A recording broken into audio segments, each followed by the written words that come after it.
आप जैसे ही आपके अकाउंट्स के मॉड्यूल में कंपनी खोलोगे तो आपको लॉ दिख जाएगी।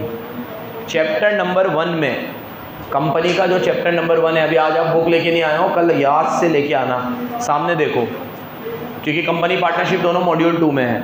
आप जैसे ही कंपनी का चैप्टर नंबर 1 खोलोगे, प्लीज़ ध्यान से सुनते जाना। अब लॉ भी मैंने ही पढ़ाई है तो याद ही है आपको। सबसे पहले शुरुआत होगी व्हाट इज़ कंपनी। कंपनी पता ही है तुम्हें, आर्टिफिशियल पर्सन, और अभी रिवीजन भी करेंगे अपन पूरा। उसके बाद शुरू हो जाएंगी types of company. Government company, foreign company, company के फीचर दे रखे हैं, कंपनी का आर्टिफिशियल पर्सन है, सुनते जाना, सुनते बस। Private company, public company, OPC पढ़ लिया, स्मॉल कंपनी पढ़ लिया, लिस्टेड अनलिस्टेड सब पढ़ लिया, limited by share, limited by guarantee. उसके बाद सीधे शुरू हो जाएंगे फाइनेंशियल स्टेटमेंट, बैलेंस शीट का फॉर्मेट और P&L का फॉर्मेट। किसका फॉर्मेट? इसको पढ़ाने की ज़रूरत नहीं है, 12th में पूरा रट रखा है ये, बैलेंस शीट का फॉर्मेट और P&L का फॉर्मेट। आप अभी पढ़ ही लोगे इसको, ठीक है। तो ये चैप्टर यहाँ पे हो गया पूरा ख़त्म। आदि तो इसमें क्या दे रखी है, लॉ, तो वो हमने लॉ में पढ़ ली, और एक बैलेंस शीट और P&L का फॉर्मेट है जो हमने 12th क्लास में पढ़ा था। बस वो फॉर्मेट को हमें लर्न करना है। आपने नहीं पढ़ा होगा, आपको मैं बता दूंगा, ठीक है। बाकी सबने पढ़ रखा है। तो अपना ये चैप्टर शुरू होगा चैप्टर 2 से। कहाँ से शुरू होगा? चैप्टर 2 से। बैलेंस शीट, P&L का फॉर्मेट तो सबको याद है ना।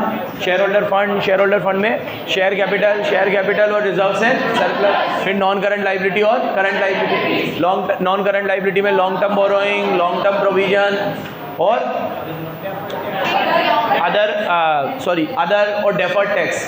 फिर करंट लाइबिलिटी के अंदर trade payables, short term borrowing, short term provisions, सब याद है। फिर उसके अंदर P&L के फॉर्मेट में revenue from operations, other income और P&L खर्चों में सबसे पहले आता था cost of material consume, purchase of raw material, ठीक है, और employ benefit expense, depreciation and amortisation. Revision purpose से मैं आपको अभी वीडियो भी डाल दूंगा जिसमें पूरा बैलेंस शीट का और P&L का फॉर्मेट याद करवा रखा है, वो आप लोग देख लेना, ठीक है। थ्योरी का चैप्टर है, 99% इसमें से कुछ नहीं आएगा, क्योंकि उसको इधर कुछ पूछना होगा तो वो कहाँ पूछेगा? लॉ में पूछेगा। उसे पूछना है ओपीसी क्या है, प्राइवेट कंपनी क्या है, तो वो अकाउंट्स में टाइम वेस्ट ना करके किधर पूछेगा? तो हमारी कंपनी अकाउंट शुरू होती है चैप्टर नंबर 2 से। कहाँ से शुरू होती है? 2 से शुरू करते हैं हम। Issue and forfeiture. चैप्टर 2 का क्या नाम है? Issue and forfeiture. 2 मिनट मेरी बात सुन लो, पहले मैं आपको पूरा स्ट्रक्चर समझा दूँ। चैप्टर 2 में इशू और फॉरफीचर आता था, और पिछले साल तक यही एक चैप्टर था, फिर खत्म हो जाता था, तो 5 दिन में पूरा हो जाता था। अब क्या है, चैप्टर 3 भी डाल दिया, 4 भी डाल दिया, 5 भी डाल दिया, 3 चैप्टर और डाल दिए इसमें इशू पढ़ा देगा।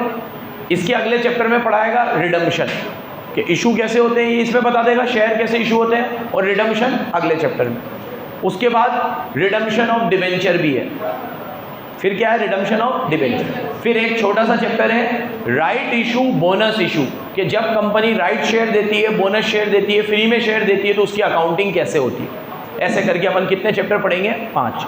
नंबर 1 चैप्टर कौन सा है? पूरा थ्योरी, जिसमें से 99% कुछ नहीं आएगा। 1% अगर कुछ आ भी गया तो वो वही आएगा जो हमने लॉ में पढ़ा है। ओपीसी क्या है, प्राइवेट कंपनी क्या है, पब्लिक कंपनी। चैप्टर 2 है सबसे इंपॉर्टेंट, इसमें हम पढ़ेंगे इशू ऑफ शेयर्स। क्या पढ़ेंगे? फिर हम पढ़ेंगे चैप्टर नंबर 3, जिसमें हम पढ़ेंगे इशू ऑफ डिबेंचर। क्या पढ़ेंगे? और साथ में इसका रिडम्पशन भी पढ़ेंगे। क्या पढ़ेंगे? चैप्टर नंबर 4 में हम पढ़ेंगे रिडम्पशन ऑफ प्रेफरेंस शेयर। क्या पढ़ेंगे? और चैप्टर नंबर 5 में पढ़ेंगे right share and bonus share. क्या पढ़ेंगे? और आपकी कंपनी समाप्त हो जाएगी। तो ये कंपनी में 5 चैप्टर पढ़ेंगे। अच्छे चैप्टर्स है, 4 ही है मतलब, और अभी भी इसमें से एक बहुत इजी क्वेश्चन आया था, और क्योंकि हमने 12th में ये इशू ऑफ शेयर पढ़ा हुआ भी है तो बहुत मज़ा आता है इसको पढ़ने में, ठीक है। सेम ऐसे ही पार्टनरशिप के अंदर आपने डिसोल्यूशन पढ़ लिया है, अब आप उसमें पढ़ोगे एडमिशन और रिटायरमेंट मेन। क्या पढ़ोगे? एक क्वेश्चन उधर से आएगा, और फिर हम लास्ट में पढ़ेंगे इनकम्प्लीट रिकॉर्ड, और ये हो जाएगा समाप्त, ठीक है। चलो शुरू करते हैं। सबसे पहले इशू ऑफ शेयर का बेसिक आपको बता दूं। हम लोगों को जब भी शेयर इशू करने होते हैं तो जैसे हमने 12th में आगे के क्वेश्चनों में बैलेंस शीट बनाई थी, इसमें भी आगे के क्वेश्चनों में बैलेंस शीट बनेगी। क्या बनेगी? Balance sheet. कंपनी की बैलेंस शीट आपको पूरी आपके कोर्स में नहीं है। जो फॉर्मेट मैं आपको दूंगा, जो आपने पहले भी पढ़ा है, उसे सिर्फ आपको याद करना है थ्योरी के लिए। पूरी बैलेंस शीट आपके कोर्स में नहीं है। पूरी बैलेंस शीट आप सीए इंटर में बनाओगे। किस में बनाओगे? आप इस बार सिर्फ बैलेंस शीट का एक्सट्रैक्ट बनाओगे। क्या बनाओगे? एक्सट्रैक्ट कैसे बनता है? इसमें आती है इक्विटी एंड लायबिलिटी, और इसमें आता है शेयर होल्डर्स फंड, और उसके अंदर आती है शेयर कैपिटल। क्या आती है? ऐसे दिखाते हैं हम। ये लायबिलिटी साइड है, ए दे देते हैं, शेयर होल्डर फंड को 1 दे देते हैं, इसके अंदर शेयर कैपिटल को छोटा वाला ए दे देते हैं, और इसमें एक और आता है रिजर्व्स एंड सरप्लस। क्या आता है? इतनी ही बैलेंस शीट आपको काम आएगी बस। इसमें बनेगा अब मेन नोट्स टू अकाउंट। क्या बनेगा? उसके अंदर सबसे पहले आएगी आपकी ऑथोराइज शेयर कैपिटल। क्या आएगी? फिर आएगी आपकी इशूड शेयर कैपिटल। क्या आएगी? फिर आएगी subscribed and fully paid up. फिर आप लिखते थे सब्सक्राइब्ड एंड पार्टली पेड, लेकिन ये पार्टली पेड नहीं लिखता, ये यहीं फुली पेड में ही लेस कर देगा कॉल्स इन अरियर्स, और यहीं पर ऐड कर देगा। तो ये 12th में और फाउंडेशन में फ़र्क सुन लो। 12th में आपको फुली पेड अलग दिखाने पड़ते थे, पार्टली पेड अलग दिखाने पड़ते थे। यहाँ अलग दिखाने की ज़रूरत नहीं है, आप पूरे एक साथ दिखा सकते हो। अब एक बार मैं पूरे वापस से समझा देता हूँ। कंपनी जो आपसे पैसा लेती है उसे बोलती है शेयर होल्डर फंड। कंपनी ये पैसा आपको कभी ना कभी चुकाएगी, इसलिए कंपनी के लिए लायबिलिटी है। क्या है? अब उसमें सबसे पहले शेयर होल्डर फंड में आता है शेयर कैपिटल। वो पैसा जो कंपनी ने आपसे शेयर्स के माध्यम से लिया था। कंपनी ने आपको कहा था हम आपको 1 लाख शेयर इशू कर रहे हैं, आपसे 10 रुपये ले रहे हैं, तो कंपनी ने आपसे 10 लाख रुपए लिए। अब कंपनी ये 10 लाख रुपए कभी ना कभी आपको चुकाएगी, तो कंपनी के लिए क्या है? लायबिलिटी। क्या है ये? तो शेयर कैपिटल आपके लिए लायबिलिटी। सेकेंड नंबर पे आता है रिजर्व्स एंड सरप्लस। कंपनी जितने भी तरह के प्रॉफिट कमाती है, रिजर्व कमाती है, वो भी पैसा कंपनी लायबिलिटी मानती है। क्यों? क्योंकि वो पैसा कंपनी का नहीं है, वो पैसा किसका है? शेयर होल्डर का, और वो कभी ना कभी शेयर होल्डर को देना पड़ेगा। इसलिए उसे भी हम कहाँ दिखाते हैं? लायबिलिटी साइड में। कहाँ दिखाते हैं? ये 2 बात हो गई, बराबर सुनते जाना। अब शेयर कैपिटल में एक नोट्स टू अकाउंट बनता है। क्या बनता है? इसमें हम लोग पहले ये देखते हैं कि कंपनी जिंदगी भर में कितने शेयर इशू कर सकती है। इसे ऑथोराइज शेयर कैपिटल बोलते हैं। क्या बोलते हैं? अब कंपनी अगर अपने ज़िंदगी भर में 1 करोड़ शेयर इशू कर सकती है, तो कंपनी की ऑथोराइज कैपिटल हो गई 1 करोड़। लेकिन इसमें से कंपनी ने जो शेयर एक्चुअल में इशू किए हैं उसे बोलते हैं इशूड शेयर कैपिटल। क्या बोलते हैं? तो ऑथोराइज जो हम जिंदगी भर में इशू कर सकते हैं, और इशू जो हमने अभी इशू कर दिए। ठीक है बेटा, आप खास सुनना है ना, इन लोगों ने पढ़ रखा है, आप फोकस एकदम बनाए रखना। तो आप लोगों ने अगर ज़िंदगी भर में 1 करोड़ शेयर इशू कर सकते हैं तो वो ऑथोराइज है, और 1 करोड़ में से अभी हमने 90 लाख ही इशू करे हैं, तो इशूड कितने हैं? 90 लाख। तो यहाँ आ जाएंगे इशूड शेयर 90 लाख। अब 90 लाख में से जो शेयर सब्सक्राइब हो गए, लोगों ने ले लिए, उसे सब्सक्राइब बोलते हैं। हो सकता है 90 लाख में से लोगों ने 80 लाख ही लिए, 70 लाख ही लिए, तो वो सब्सक्राइब। क्या है वो? अब अगर पब्लिक ने 70 लाख ही लिए तो वो सब्सक्राइब में आएगा, और 70 लाख पूरे दे दिए तो वो फुली पेड अप है, और पूरे नहीं दिए तो पार्ट। अब सब लोग तो पूरे नहीं दे, ऐसा तो हो नहीं सकता। तो 70 लाख रुपए हमारे पास आने थे, यहाँ लिख दो। उसमें से 10,000 शेयर ऐसे थे जिन्होंने 10 रुपये हमें नहीं दिए।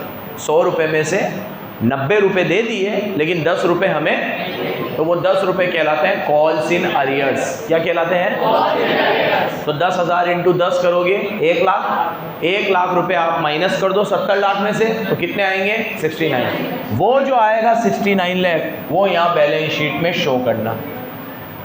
ये कुछ भी शो, इन्हें सिर्फ नोट्स टू अकाउंट में दिखाना है। कहाँ दिखाना है? ये कंपनी की बैलेंस शीट। ठीक है, शुरू करते हैं। एक आध क्वेश्चन देखो, इसमें सीधे ही वो बढ़िया वाले क्वेश्चन लेके शुरू कर देगा, मतलब ज़्यादा टाइम पास नहीं करेगा। हाँ बढ़िया क्वेश्चन ही नहीं है। हाँ मतलब बढ़िया इसलिए भी नहीं है बेटा, क्योंकि देख उन लोगों को ये पता है कि तुमने 11th भले से अच्छी नहीं पढ़ी होगी, लेकिन 12th तो तुमने ढंग से ही पढ़ी होगी क्योंकि बोर्ड है, और तुम DK गोयल का लेवल जानते हो। वो तुम्हें 80-80, 90-90, 100-100 क्वेश्चन कराता है। तो 100 क्वेश्चन करने के बाद तुम्हें वो कितना भी अच्छा क्वेश्चन दे दे, तुम्हें तो ईजी लगेगा क्योंकि तुम उसका एक्सटेंडेड वर्जन 12th में करके आए हो। तो फाउंडेशन में अकाउंट्स जो ये कंपनी और पार्टनरशिप है ये कम है, और 12th में मतलब ऐसा होता है ना, क्लास आगे बढ़ रही है तो लेवल आगे बढ़ना चाहिए, यहाँ लेवल नीचे जाएगा क्योंकि तुम इसका एक्सटेंडेड वर्जन ऑलरेडी 12th में पढ़ के आए। ठीक है, अब 12th किसी ने ढंग से नहीं पढ़ी है तो वो अलग बात है। ठीक है, अकाउंट्स तो पढ़ता ही है बच्चा, CA लेता है तो अकाउंट्स तो उसे याद होती है।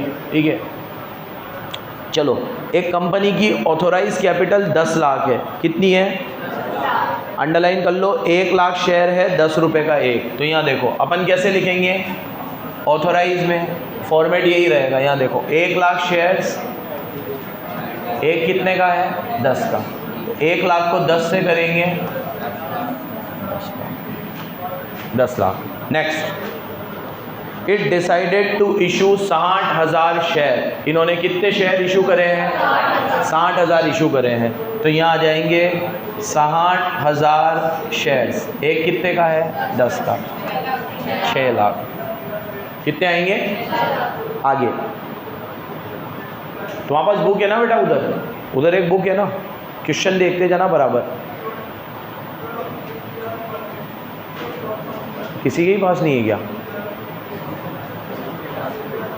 चलो मैं डिक्टेट भी कर रहा हूँ, ये तो सिंपल क्वेश्चन है, बट याद से बुक लेके आना।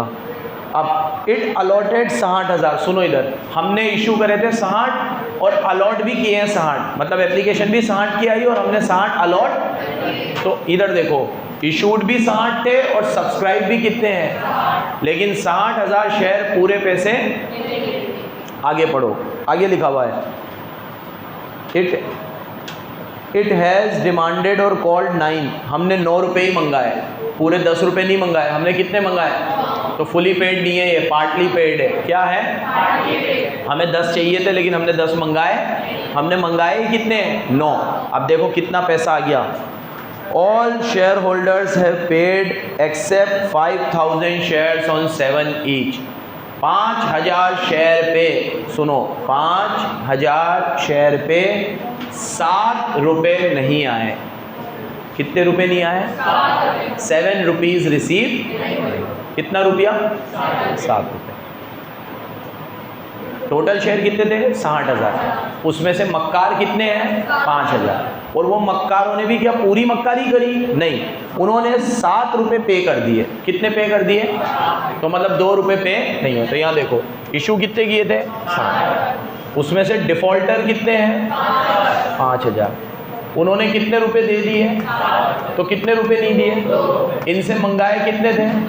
तो अब देखो यहाँ लिखोगे आप जो मंगाए थे 60,000 इंटू 9 कितने होते हैं? बोलो। 5 लाख, बोर्ड पे देखना, 540 ये आने चाहिए थे, लेकिन 5,000 शेयर पे 2 रुपये नहीं आए। कॉल से आरियर 5,000 को 2 से करो, 10,000। तो 540 में से 10 गए, 530। तो यहाँ आ जाएंगे कितने? और बैलेंस शीट में भी कितने आएंगे? देख लो एक बार, बैलेंस शीट में भी कितने आ रहे हैं? 5 लाख। अब आप तो कहाँ से देखोगे, मैं देख के बता देता हूँ। तुम लोग देख रहे हो बैलेंस शीट में, देखो 530 आ रहा होगा, शेयर कैपिटल में आ रहा है। अब पेड टर्न करो, नोट्स टू अकाउंट बना हुआ होगा,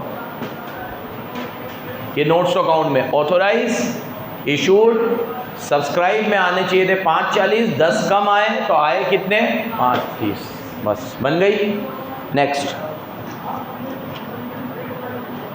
इसके बाद फिर थ्योरी आ गई। इसके बाद आ गए प्रेफरेंस शेयर, ये भी उधर पढ़ा दिया कंपनी में। कितने प्रेफरेंस शेयर होते हैं? 8। Cumulative, non cumulative, convertible, non convertible, redeemable, non redeemable, और पार्टिसिपेटिंग, नॉन पार्टिसिपेटिंग। ये भी कहाँ पढ़ा? कंपनीज एक्ट में। ठीक है, तुम्हें तो मैं ये भी नहीं बोल सकता कि तुमने ये लॉ में पढ़ लिया होगा, लॉ में लॉ के टीचर ने पढ़ा दिया होगा। ठीक है, क्योंकि मुझे अच्छी तरह याद है, मैंने ये पढ़ा दिया है और अभी इसका रिवीजन भी करेंगे अपन। इसके बाद इक्विटी शेयर दे रखे हैं। जो शेयर प्रेफरेंस शेयर नहीं होते वो कौन से शेयर होते हैं? Equity share. थ्योरी को तो पहली फुर्सत में काट देना, मतलब ऐसा भी मत करना कि झूठे मुंह थोड़ा सा तो पढ़ ले, थोड़ा सा भी मत पढ़ना। क्यों? क्योंकि हमने ऑलरेडी लॉ में पढ़ा है, वर्ड टू वर्ड जो लॉ में है वही वर्ड टू वर्ड यहाँ पे लिखा हुआ है। अगर थ्योरी आई, इनमें थोड़ी सी भी अकल है तो ये या तो उधर देंगे या इधर देंगे। पढ़ी तो हमने दोनों ही तरफ है, तो इधर आ जाए तो इधर लिखना, उधर आ जाए तो उधर लिखना। ठीक है, अब इसका एंट्री वाला पार्ट शुरू करते हैं। बैलेंस शीट का एक ही क्वेश्चन दे रखा है। अभी डीके गोयल में इतने सारे करें, इसमें एक ही दे रखा है। आप लोगों ने 12th की डीके गोयल किसी को दी तो नहीं है ना? प्रैक्टिस उसमें से ही करना, नहीं उसमें से भी मत करना। मैंने 2 अटैम्प्ट पहले क्या करा था कि उसमें जितने भी हॉट्स लेवल के क्वेश्चन थे उसकी एक शीट बना के मैंने कंप्यूटर में सेव कर ली है, तो वो शीट ले लो आप। ठीक है, तो आपको पूरी डीके गोयल सॉल्व नहीं करनी पड़ी, क्यों ऑलरेडी पूरी डीके गोयल हम 12th में सॉल्व करके आए, ज़बरदस्ती क्यों टाइम पास करें। उसमें जो बढ़िया बढ़िया क्वेश्चन थे वो मैंने सॉर्ट करके एक शीट बना दी है, पार्टनरशिप की भी एक बना दी है, कंपनी की भी एक बना दी है। तो ये बुक के तो सारे मैं कराऊंगा, शीट आपको करनी है। शीट में एक भी नया क्वेश्चन नहीं दिखेगा आपको, सारे वही क्वेश्चन है जो हमने डीके गोयल में पिछले साल सॉल्व करे हैं। ठीक है, हाँ, इशू ऑफ शेयर्स, सामने देखो, इशू ऑफ शेयर्स। हम लोग शेयर इशू करते हैं। कंपनी जब भी शेयर इशू करती है बच्चों, सामने देखो, तो कंपनी 4 लोगों को शेयर इशू कर सकती है, जिसमें सबसे कॉमन है पब्लिक। किसको शेयर इशू करती है? ठीक है, इसकी एंट्री का वो चार्ट है आपके पास। अरे यार मेरे पास बना हुआ ही है शायद, रुको। हाँ देखो भाई, तो शेयर इशू करते हैं हम लोग। ये बैलेंस शीट अभी जो तुम्हें बता रहा था उसका फॉर्मेट है। ठीक है, और यहाँ से अपन लोग शेयर इशू की पूरी अकाउंटिंग ट्रीटमेंट मैंने लिखी हुई है, एक बार समझा देता हूँ, फिर इसका फ़ोटो ले लेना। जब भी कंपनी शेयर इशू करती है तो 4 अलग अलग लोगों को शेयर इशू करेगी। पब्लिक को, प्रमोटर को, अंडरराइटर को, वेंडर को। आप सबने पढ़ रखा है, बट मुझे ऐसा लगने देना आपने बिल्कुल नहीं पढ़ा है, नहीं तो मुझे पढ़ाने में बिल्कुल मज़ा नहीं आएगा। समझ रहे हो ना क्या कहना चाहता हूँ? ठीक है, तो फिर मेरे को ऐसा लगता है बिल्कुल यार फालतू में बोल रहा हूँ। थोड़ा तो कॉन्फिडेंस आने दो। ओके, तुम लोग बिल्कुल ऐसे दिखाओ कि तुमने पूरा पढ़ रखा है, उससे फिर अर्शी का नुकसान हो जाता है। ठीक है, तो जल्दी से सुनते चलना। सीधा बैठ। हम लोग 4 लोगों को शेयर इशू कर सकते हैं, पब्लिक को, प्रमोटर को, अंडरराइटर को, वेंडर को। कौन है ये लोग? ध्यान से सुनना। पब्लिक, सबसे ज़्यादा शेयर इशू होते हैं पब्लिक को, जनरल पब्लिक। अब ये जो चीज़ें आपको 11th 12th से पढ़ाई जाती है और अभी पढ़ाई जा रही है, ये एक बकवास प्रैक्टिस है जो बंद हो चुकी है। ये प्रैक्टिस ये कहती है कि हम पब्लिक को शेयर इशू करेंगे और एक शेयर अगर 10 रुपये का है तो हम पब्लिक से टुकड़ों में पैसे लेंगे, पहले 3 रुपये, फिर 3 रुपये, फिर 2 रुपये। लेकिन ये सब चीज़ें अब बंद हो चुकी है। ऐसा कुछ आज एग्जिस्ट, आज हम पूरे पैसे एक साथ ही ले लेते हैं, लेकिन ये पढ़ा रहे हैं तो अपन भी पढ़ रहे हैं। तो पैसे आएंगे 4 टुकड़ों में। पहली बार में जो पैसा आएगा उसे बोलते हैं एप्लीकेशन, उसके बाद जो पैसा आएगा उसे बोलते हैं अलॉटमेंट, उसके बाद जो पैसा आएगा फर्स्ट कॉल, और उसके बाद जो पैसा आएगा सेकंड कॉल। अब पैसा पहली बार में जो रिसीव होगा उसे मंगाने की ज़रूरत नहीं पड़ती, डायरेक्ट रिसीव हो जाता है। तो पैसा रिसीव होता है तो हम एंट्री करते हैं bank account debit to share application. क्या एंट्री करते हैं? और वो पैसा जब रिसीव होता है share application to share capital. क्या? ये एंट्री तो रिसीव पे कर दी। ये एंट्री हमने सिर्फ ट्रांसफ़र एंट्री करी है ताकि जो भी पैसा हम एप्लीकेशन पे मंगाए, अलॉटमेंट पे मंगाए या किसी पे भी मंगाए, वो पैसा तो शेयर कैपिटल में जाना चाहिए, इसलिए वो किस में चला जाएगा? Share capital. तो एंट्री होगी bank account debit to share application to share. अब अलॉटमेंट सेकेंड इंस्टॉलमेंट है। ये क्या है? इसमें पैसा डायरेक्ट नहीं आएगा, पहले मंगाना पड़ेगा। क्या करना पड़ेगा? मंगाएंगे तो एंट्री करेंगे share allotment to share capital, bank account debit to share allotment, bank account debit to ठीक है। अब कॉल में अर्शी ये एंट्री बहुत इजीली लर्न हो जाएगी बेटा, ये सब एक ही पैटर्न पे बनी हुई है। देख, share allotment to share capital, bank to share allotment. अब अगली वाली एंट्री में अलॉटमेंट हट जाएगा, कॉल आ जाएगी। देख, share first call to share capital, bank account debit to share first call. अब अगली एंट्री में सेकंड कॉल आ जाएगा, share second call to share capital, bank to share second call. मतलब अलॉटमेंट की जगह पे फर्स्ट कॉल आ जाएगा और फिर फर्स्ट कॉल की जगह पे सेकंड कॉल आ जाएगा, बाकी सब सेम रहेगा। इन तीनों एंट्री में पहले हमें ड्यू करना है, फिर रिसीव करना है। ड्यू करेंगे तो एंट्री होगी share allotment to share capital, receive करेंगे तो पैसा आएगा bank account debit to share allotment. First call में share first call to share capital, receive करेंगे बैंक टू फर्स्ट कॉल। अब सेकंड कॉल में share second call to share capital, bank to share second call. ठीक है, सारे account debit से खुलेंगे और क्रेडिट से। ये अलॉटमेंट खुला, ये अलॉटमेंट बंद, फर्स्ट कॉल खुला, फर्स्ट कॉल बंद, सेकंड कॉल खुला, सेकंड कॉल बंद। एंट्री एक ही बचेगी, ऊपर बचेगा बैंक, नीचे बचेगा शेयर कैपिटल। ऊपर क्या बचेगा बैंक और नीचे क्या बचेगा शेयर कैपिटल। समझ गए बराबर। अब बाकी की सिंपल है, ये तो पब्लिक को इशू करते हैं तो पैसे टुकड़ों में मंगाते हैं, तो 8 एंट्री करनी पड़ती है। कितनी एंट्री? 2 एंट्री एप्लीकेशन की, 2 entry allotment, 2 entry first call और 2 एंट्री सेकंड कॉल। अगर हम और टुकड़ों में मंगाना चाहे तो हम थर्ड कॉल भी मंगा सकते हैं, फोर्थ कॉल भी मंगा सकते हैं, एंट्री सेम रहेगी। लेकिन इतना बड़ा क्वेश्चन, अब तो मैं कह रहा हूँ यही चीज़ एग्जिस्ट।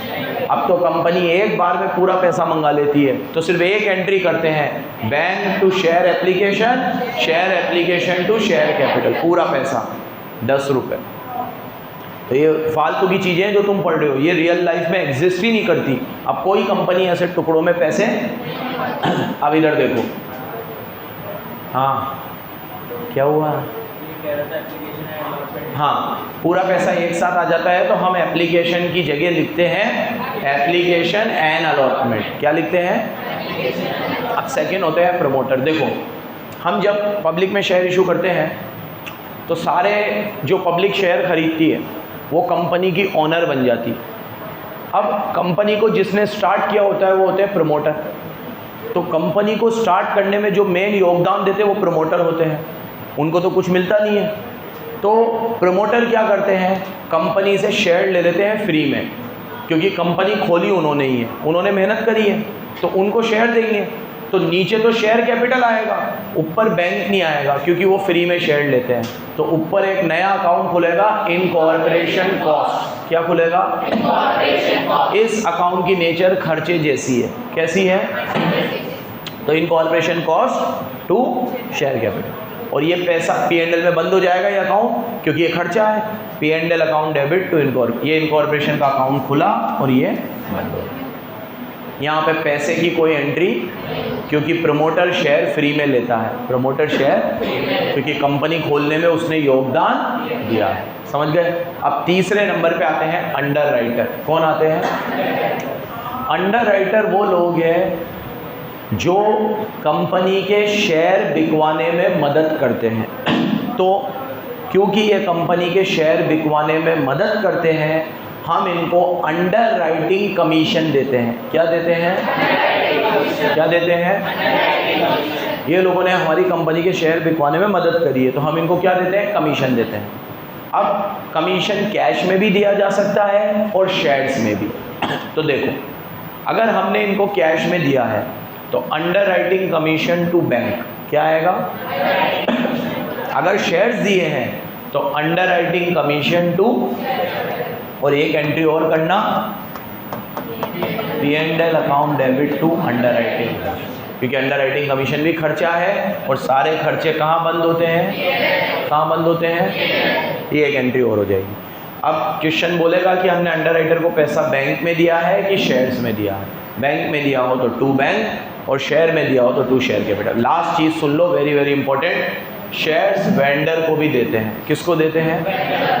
वेंडर कौन है? हम कई बार क्या करते हैं, किसी का रनिंग बिजनेस एक्वायर कर लेते हैं। क्या कर लेते हैं? रनिंग बिजनेस एक्वायर कर लेते हैं। जब हम किसी का रनिंग बिजनेस एक्वायर कर लेते हैं तो हम उसकी एसेट, लायबिलिटी सब खरीद लेते हैं, और बदले में जो हमें पैसे देने पड़ते हैं, कंसिडरेशन, अब तो लॉ भी पढ़ चुकी हो, तो हमें बदले में जो कंसिडरेशन देना होता है वो कंसिडरेशन हम उसे बैंक में भी दे देते हैं और शेयर्स में भी दे देते हैं। मतलब पैसे भी दे देते हैं और अगर वो मान जाता है तो शेयर्स दे देते हैं। क्या दे देते हैं? उस केस में एंट्री क्या होगी सामने देखो।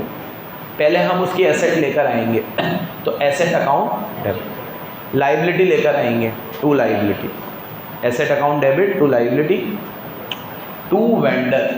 वेंडर मतलब वो बंदा जिसको हमें देना है ये सब पैसे। जैसे आज मैंने तुम्हारी एसेट खरीदी 15 लाख की और मैंने तुम्हारी लायबिलिटी खरीदी 5 लाख की, तो एसेट में आएंगे 15 लाख, लायबिलिटी में आएंगे 5 लाख। अब मुझे तुम्हें कितने देने हैं? 10, तो 10 लाख वेंडर में आएंगे। वेंडर में कितने आएंगे? तो मुझे कितने देने हैं? तुम्हें कितने देने हैं? 10। अब अगर वो 10 लाख के मैं तुम्हें शेयर दे रहा हूँ तो वेंडर टू शेयर कैपिटल। तो तुमने चारों में नोटिस किया होगा, नोटिस किया क्योंकि तुम तो क्वेश्चन ही करके आए हो कि शेयर देंगे तो नीचे शेयर कैपिटल आएगा, शेयर देंगे तो नीचे, यहाँ पे भी नीचे शेयर कैपिटल, यहाँ पे भी नीचे शेयर कैपिटल, यहाँ पे भी share capital, share capital, share capital, share capital, share capital. Share देंगे तो नीचे क्या आएगा? क्योंकि शेयर देंगे तो वो हमारी लायबिलिटी है, और लायबिलिटी का रूल है लायबिलिटी बढ़ती है तो क्रेडिट होती है। क्या होती है? तो शेयर कैपिटल क्या होगी? क्रेडिट होगी। हो गई क्रेडिट। अब इसमें एक ट्विस्ट सुन लो। अगर मैं एसेट लेकर आया 15 लाख की, लायबिलिटी लेकर आया 5 लाख की, तो वेंडर को देने 10 लाख। लेकिन कई बार क्वेश्चन में गिवन होता है कि आप वेंडर को 10 मत दो, 12 लाख दो, तो आप नीचे वेंडर को 12 लाख दोगे, तो 12 और 5 हो गए 17, और ऊपर एसेट तो 15 की थी, तो ऊपर गुडविल आएगी बैलेंसिंग फिगर से। क्या आएगी? तो मैंने यहाँ लिखा है अगर लायबिलिटी साइड ज़्यादा हो एसेट साइड से तो ऊपर क्या आएगी? गुडविल, और वाइस वर्सा। अगर एसेट साइड ज़्यादा हो लायबिलिटी से तो नीचे क्या आएगा? Capital reserve. CR मतलब कैपिटल रिजर्व। इसका लॉजिक क्या है? अगर मैं आपकी एसेट लाया 15 की और आपकी लायबिलिटी लाया 5 की, तो 15 में से लायबिलिटी में 5 गए तो कितने बचे? 10। तो मुझे आपको 10 देने चाहिए। लेकिन अगर मैं आपको 12 दे रहा हूँ, वेंडर में 12 है, तो मैं 2 लाख रुपए जो ज़्यादा दे रहा हूँ वो गुडविल के दे रहा हूँ। किसके दे रहा हूँ? और अगर मेरे को आपको 10 देने चाहिए और मैं आपको 8 ही दे रहा हूँ, तो 2 लाख रुपए कम दे रहा हूँ, तो मेरा फ़ायदा है। और फ़ायदा कहाँ जाएगा? P&L में नहीं जाएगा। क्यों? क्योंकि ये मेरा रेगुलर फ़ायदा, ये वो फ़ायदा नहीं है जो मैं रोज़ कमाता हूँ, ये वो फ़ायदा, इसीलिए P&L में ना जाकर कैपिटल रिजर्व में जाएगा। किस में जाएगा? अच्छे से याद कर लेना। एसेट लेकर आऊँगा, asset debit to liability to vendor. अगर नीचे ज़्यादा है तो ऊपर गुडविल, ऊपर ज़्यादा है तो नीचे कैपिटल रिजर्व। ठीक है। और वेंडर को पेमेंट करूँगा, वेंडर टू शेयर कैपिटल। अगर वेंडर को पैसे देता, वेंडर टू, पैसे का रूल सिंपल है, आए तो डेबिट, जाए तो क्रेडिट, आए तो डेबिट, जाए तो क्रेडिट। ये हो गया पूरा। अब इसमें एक चीज़ बचती है, फॉरफीचर एंड ओवर सब्सक्रिप्शन। क्या बचता है? उसकी बात अभी जब आएगा आगे तो करेंगे। इससे रिलेटेड क्वेश्चन कल शुरू करते हैं अपन लोग। कल बुक लेके आना, ठीक है। धन्यवाद।